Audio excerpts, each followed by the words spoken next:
The sun was a dying coin in the west, its last light sliding over the ridges like blood over bone. Heat clung to the land in a way that felt personal, as if it refused to let go of the day. The air shimmered above the sage, and the wind carried the dry, metallic scent of rock baked too long. Elias Boone rode with his hat pulled low, the brim shadowing the narrow line of his scar. A pail seemed running from the corner of his mouth to the hinge of his jaw. His horse's gait was slow, steady, but each footfall seemed to tap out something restless in him. He wasn't headed anywhere in particular. Men like him hadn't been welcome anywhere in years. The dirt road cut through a country that didn't forgive trespass, and Elias knew it. A crow circled above, its shadow passing over his face like a premonition. He reached into his coat, fingers brushing the smooth edge of a silver coin. Old habit. Some men carried lucky charms. He carried reminders. By the time the cabin came into view, dusk had turned mean. The place stood like it was leaning into wind, boards weathered to the color of ash. Smoke crawled from the chimney, slow and lazy. On the porch sat a man thick through the shoulders, his beard matted with gray. Samuel Tate. Elias had seen him in another life, when both of them still believed men could change. Now Tate's eyes looked like they'd been carved out with a dull knife. "You're late," Tate said, voice as flat as the horizon. "Didn't know I was expected." Elias dismounted, boots sinking into dust. Tate spat into the dirt, then nodded toward the open door. "Got something for you. Inside." Elias stepped in, the cabin breathing out a smell of wood smoke and sweat. In the corner sat a girl. No, a woman, though her shoulders were tight as wire. Her dress was plain calico, travel-worn, and her hands rested in her lap like she was holding something invisible together. "This is Mara," Tate said, staying in the doorway like a man not wanting to be part of the scene. "She's yours." Elias looked at the girl.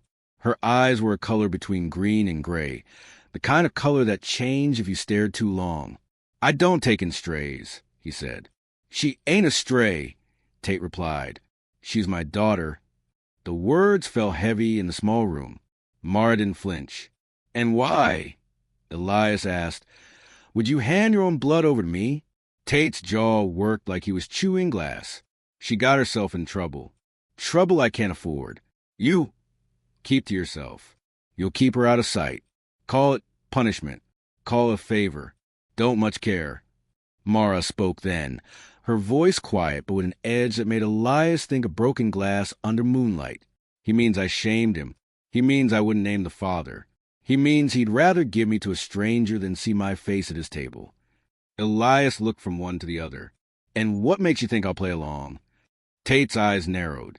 "Because you owe me, Boone, for Dakota crossing."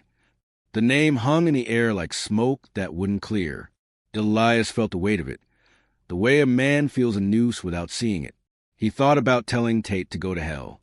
Instead, he said nothing. Outside, the wind picked up, rattling the loose boards. Mara rose to her feet, not waiting for permission. "I can pack my own things," she said, walking past Elias without looking at him. By the time they rode out, night had settled in, swallowing the road ahead. Elias kept his eyes on the darkness, but he could feel her behind him, every shift in the saddle, every breath. They stopped at a stream to water the horses. Moonlight turned the water to quicksilver. Mara crouched, cupping it in her hands, drinking like she hadn't had anything clean in days. Elias watched her. She was young, but there was nothing soft in the set of her mouth. "You run before?" he asked. "Once. And they caught me." Elias didn't ask who they were. He didn't need to. The West was full of people willing to claim what wasn't theirs. When they reached his cabin in the foothills, it was deep into the night. The place was little more than 4 walls and a roof, perched against a slope of black pine. The air smelled of pitch and cold stone. Inside, Elias lit a lantern, its glow catching on a rifle propped in the corner, the row of tin cups on the shelf, the single chair by the fire. Mara stood in the doorway, eyes sweeping the room. "Not much here," she said. "Enough." He set a blanket on the cot in the corner. "You sleep there?" She didn't move toward it. "Why'd you take me?" Elias met her gaze. Ask your father. He's not my father anymore. Something in her tone pulled at him, but Elias looked away. He busied himself with the fire, feeding it split pine. Outside, the wind rose again, carrying the far-off cry of a coyote. Later, when the fire was low and the night pressed close, Elias sat in the chair, staring at the silver coin turning in his fingers. He thought of Dakota crossing, of blood in the snow, of choices that had set him walking roads he could never turn back from. From the cot, Mara's voice came soft, almost a whisper. You ever kill a man? Elias let the coin rest in his palm. More than one. Did they deserve it? Doesn't matter. The silence after was long enough to feel like a decision. In the small hours, he heard her shift under the blanket, not restless. Listening. By dawn, a thin frost silvered the grass outside. Elias stepped onto the porch with his coffee, watching the mountains catch the first light. The world felt too still, the way it does before weather turns. Behind him, Mara appeared in the doorway, hair pulled back, eyes sharp. There's a rider coming. Elias followed her gaze. Down the slope, a figure on horseback moved through the early mist. Slow, deliberate. The rider wore a black coat and a wide hat that shadowed his face, but Elias recognized the shape of him. It was a shape from another time, another debt. The silver coin fell heavier in Elias's pocket. The rider stopped 20 yards from the porch, lifting his head. Boone, he called, voice carrying the cold air. We need to talk. Mara glanced at Elias, her expression unreadable. Elias didn't answer the man. Not yet. He knew the kind of talk this would be. The kind that ends with someone not riding away. The wind shifted, and with it came the scent of something distant but certain. Gun oil and trouble. The man in the black coat dismounted without hurry, his boots whispering against frost-hardened grass. He removed his hat, revealing a face all edges and shadows. His left ear was notched to the tip, like something had taken a bite out of him and lost interest. Didn't think I'd find you this far north, he said, voice low but clear. Then again, you always did run to the mountains when the ground got hot. Elias kept one hand loose at his side. You're far from home, Calder. The man's eyes shifted to Mara. She stood in the doorway, still as stone, but her gaze was sharp, measuring. Calder's mouth curved into something that wasn't a smile. And who's this? Nobody you need to know, Elias said. Calder stepped closer, the boards of the porch creaking under his weight. Word is, there's a bounty running down from Red Mesa. 10,000 for a woman who doesn't want to be found. His glance flicked toward Mara again, just long enough to plant suspicion. Elias felt the air tighten between them, like the second before lightning strikes. You didn't ride all this way for gossip. Calder leaned a shoulder against the post. No, I came because the men who are looking for her, they ain't the type to knock polite. They'll burn this mountain down to smoke her out. I figure maybe we make this easy, for both of us. Mara stepped forward then, her voice even but hard. And what would you get out of it? Calder's eyes stayed on Elias. You know what I get. The wind rolled down the slope, rattling the pine needles like dry bones. Elias thought about the coin in his pocket, about Dakota crossing, about debts that never seemed to die. You're not taking her, he said. Something in Calder's face went cold. He replaced his hat and stepped back toward his horse. Then you'd better be ready when they come. They watched him ride away until the mist swallowed him. Mara's fingers curled at her sides. He knows me. Looks that way. You gotta ask why. Elias met her eyes. If you wanted me to know, you have told me already. Her jaw tightened, but she didn't speak. By midday, the wind had shifted south, carrying the smell of smoke from a valley. Elias saddled the horses without a word. Mara gathered the rifle from the corner, checking the chamber like someone who'd done it before. They rode down into the low country, where the land stretched wide and bare. The sky was the color of tin, the sun a dull coin behind thin clouds. It was open ground, good for spotting trouble, bad for hiding from it. They found it at a dry creek. 3 riders darted against the pale earth, circling like buzzards. The lead man wore a red scarf knotted at his throat. When he saw them, He reined in, raising one gloved hand. "Afternoon," he called, voice too friendly. "We're looking for a girl. Mid-20s. Green eyes. Calico dress. Might have come this way." Elias didn't answer. His horse shifted under him, ears flicking back. The man's smile didn't reach his eyes. "Could be worth your while to point us right. Could be trouble if you don't." Mara's hand stayed near the rifle sling. "You should turn back," she said. That smile vanished. "Boys," the man said, and the two behind him fanned out, cutting off the creek. The first shot cracked the air before Elias could draw, splintering rock near his boot. There was gunfire and dust, horses screaming, the sharp tang of powder biting the throat. Elias put around the man in the red scarf, saw him pitch sideways out of saddle. Mara dropped one of the others with a clean, cold shot that echoed against the cliffs. The last man spurred his horse hard, galloping away in a spray of dirt. Elias didn't fire. He knew the message would carry better if someone lived to tell it.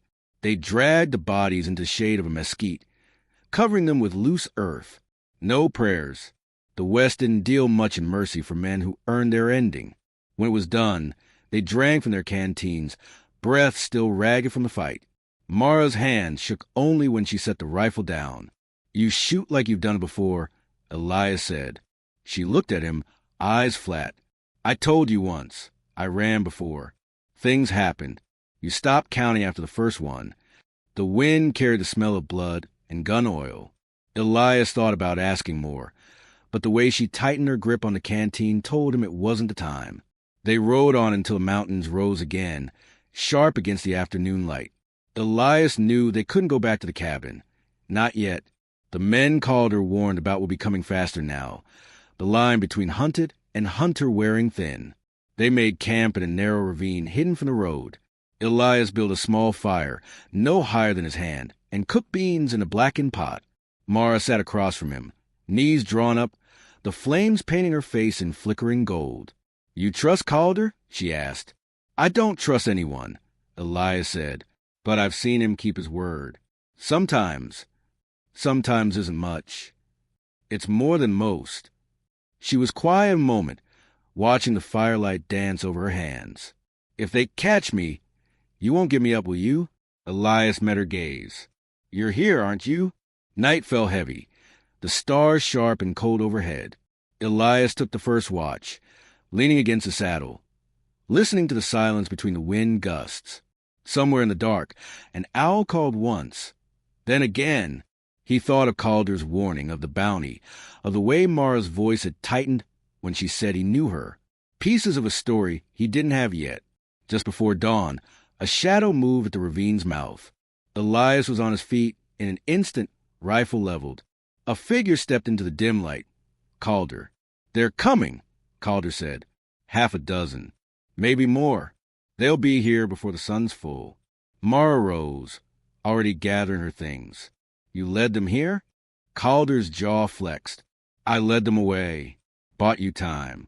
Elias studied him. "Why?" Calder's eyes flicked between them. "Because I don't like the men paying for you, girl. They're worse than me." Mara's voice was a blade. "That's not hard." Elias felt the ground shifting under them, the kind that forced a man to choose a side, whether he wanted to or not. The air smelled of pine pitch and coming rain, but beneath it was something sharper, the scent of fight closing in. "We move," Elias said. They mounted fast, riding toward the high passes. The trail wound through granite and shadow, the peaks cutting the sky into shards. Behind them, faint at first but growing, came the echo of hooves. Elias didn't look back. He didn't have to. He could feel them gaining. And he knew the moment was coming when the land would run out, and all that would be left was who stood and who fell. Snow still clung to the north faces of the peaks, a last grip of winter refusing to let go. The trail narrowed to a ledge no wider than a wagon board, with the drop yawning into a canyon painted in shadow. The horse's breath steamed in the cold air, and each hoofstep echoed like a drumbeat marking the distance between them and the riders behind. Mara rode just ahead of Elias, her shoulders squared against the wind. Calder kept the rear, his eyes scanning the slopes above, as if danger might spill from the rocks themselves. No one spoke. Words would only give the fear shape. They reached a bend where the ledge widened into a patch of scrub and stunted pine. Elias swung down, scanning the ridgeline. The echo of pursuit had gone quiet, but he knew that silence. It was a pause a predator takes before pouncing. "We can't outrun them in a high pass," Calder said, tying his horse to a twisted cedar.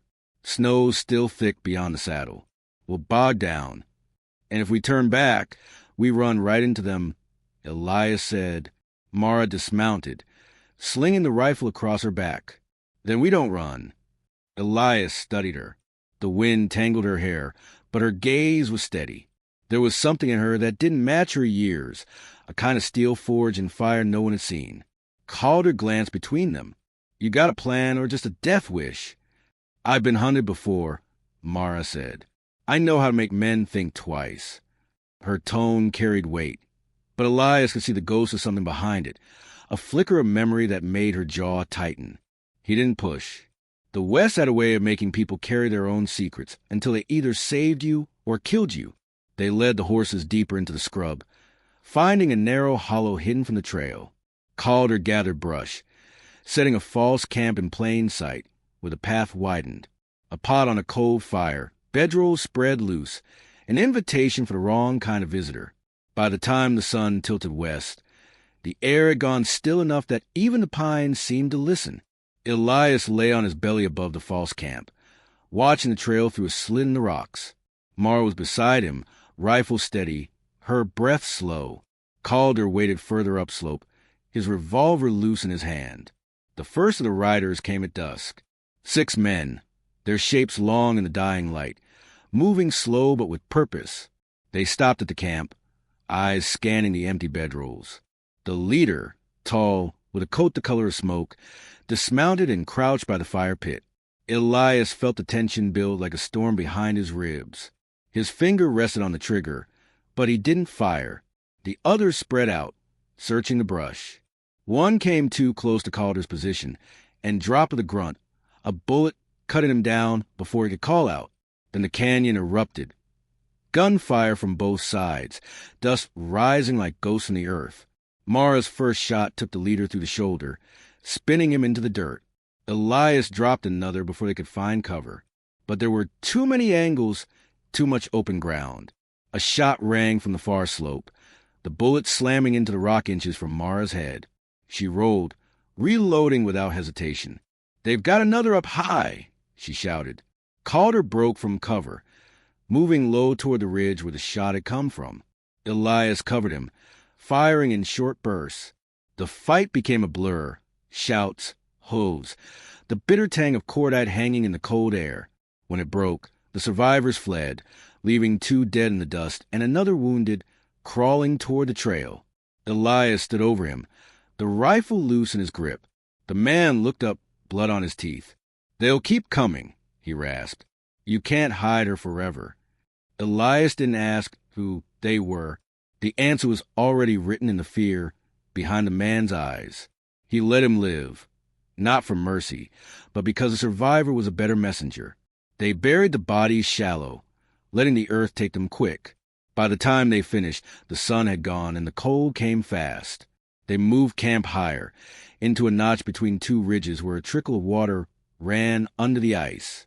The fire was small, its glow caught in Mara's eyes as she sat apart, staring into the dark. Elias joined her, lowering himself to the cold ground. "That shot you took on the leader, clean work." She didn't look at him. He was going to turn. "I've seen men like that before.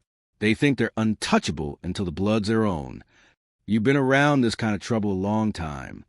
Her breath clouded in the night air. "Long enough to know it doesn't stop.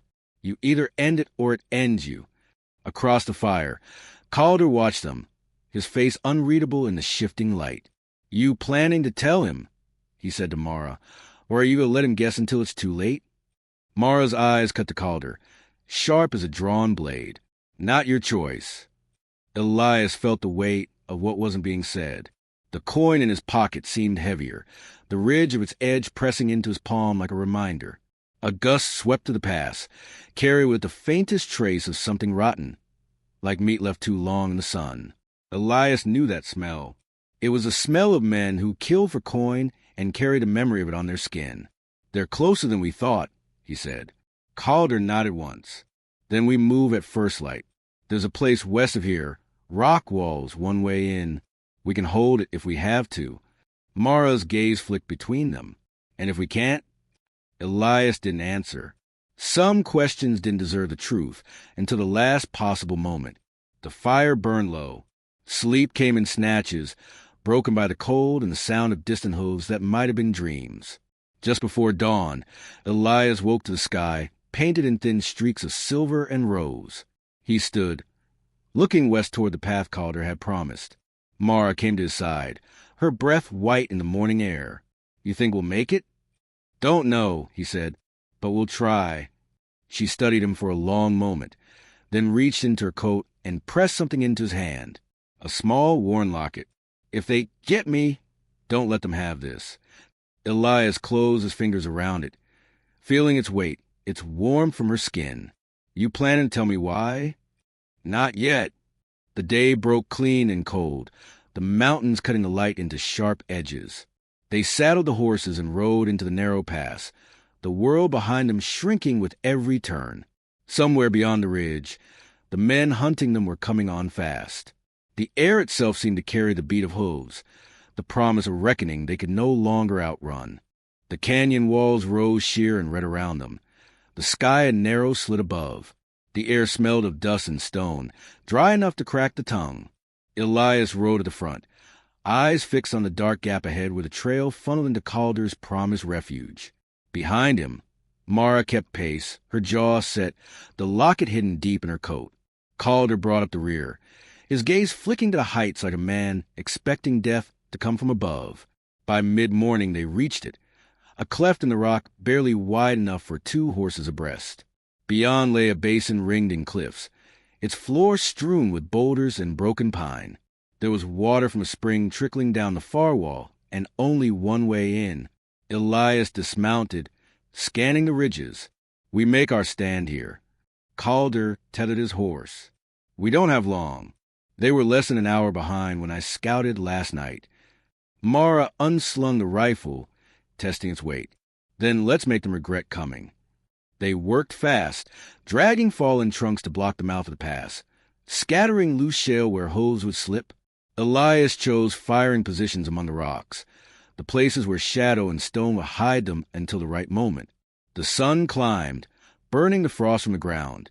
By the time they heard the first echo of pursuit, sweat already darkened the backs of their shirts. 6 riders, maybe 7, shadows spilling long over the canyon floor as they approached. Elias steadied the rifle against a boulder. The lead rider came into view, broad-shouldered, coat the color of coal, a wide-brimmed hat pulled low. His men fanned out behind him, rifles loose in their hands. They stopped just beyond the barricade. The leader's voice rolled across the basin. "Boone, send the girl out, and the 2 of you ride free. That's a promise." Elias called back, "Your promises are worth less than the dirt you're standing on." The man's laugh was short, humorless. "Last chance." No one moved. The wind shifted, carrying the dry scent of pine resin. The first shot came from Calder, clean and fast, dropping a man from his saddle before the leader could give the order. Then the basin erupted, rifles cracking, bullets whining off stone. Mara fired from the shadows, each shot deliberate. Elias worked the lever of his rifle. His world narrowed to the rhythm of aim and breath and recoil. 2 of the riders broke for the flanks, trying to find higher ground, but the cliffs turned them back. Another went down in the shale, his horse screaming as it tumbled. The leader stayed upright, moving with the predator's patience. A bullet clipped the rock near Elias's head, spraying grit into his eyes. He blinked it clear, shifted position, and caught sight of Mara crouched low, reloading. Across the way, Calder had gone still, too still. Then Elias saw it, blood blooming dark under Calder's ribs. Calder met his gaze, lips twisting into something between a smirk and a wince. "Don't waste time on me," he rasped, firing again. The fight pressed closer. The leader urged his horse over the barricade, clearing it in a spray of dust. Mara swung toward him, but the man was fast, too fast.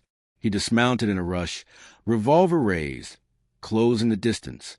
Elias moved without thinking, crossing open ground under fire.